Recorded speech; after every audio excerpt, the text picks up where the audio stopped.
What is a CRT and how does it work? Welcome to Barry's Bites. Please join our host, attorney and financial advisor Chris Barry.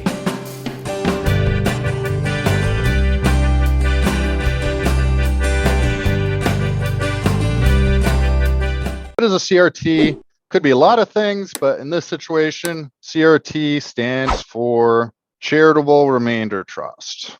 And there's different types of these, but a lot of times these are used to avoid typically estate taxes. They were used a lot in the past when the estate tax exemption was much lower because it removes the IRAs. By naming a charity as the remainder beneficiary, you can create an income stream. The IRA goes to charity, so it's removed from your estate. It is irrevocable. So you have to be careful if you're doing a charitable remainder trust or if you're naming a charitable remainder trust as a beneficiary of an IRA. But it is a viable way to create income that lasts longer than the 10-year stretch of the Secure Act. So just kind of a little background, the Secure Act passed in 2020.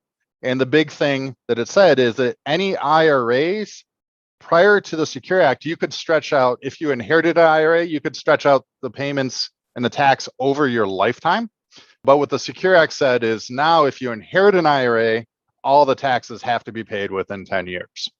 So if you're looking at creating a longer income stream than that, that's where trusts can provide a role.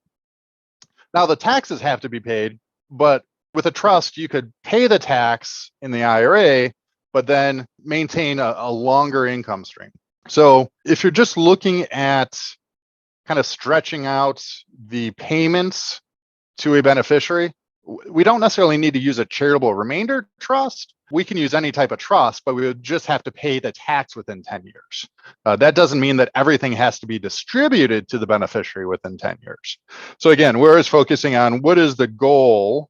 Then let's figure out the strategy and then make sure to pick the right tools. So charitable remainder trust might be a little bit of overkill depending on what your goals are. But what a charitable remainder trust can do is it can lower your taxes for estate tax purposes and remove whether it's IRA or highly appreciated stock from your estate. If it is highly appreciated stock, I guess that's a way we can get around kind of that basis issue as well, is if you do have some low basis stocks, move it into a charitable remainder trust, you would receive income or a beneficiary would receive income. But now that stock or that IRA at the end of the day would end up going to a charity. So we can use different types of trusts, including a charitable remainder trust, as a way to stretch out payments of IRA money. You just have to pay the tax. Or if you use a charitable remainder trust, then there is no tax because now it's going to a charity at the end of the day. Again, if your goal is to kind of create income longer than 10 years, we can really use any type of trust. We would only use charitable remainder trust if there was a reason why. So I'm a big fan of not overcomplicating things, trying to keep things as simple as possible.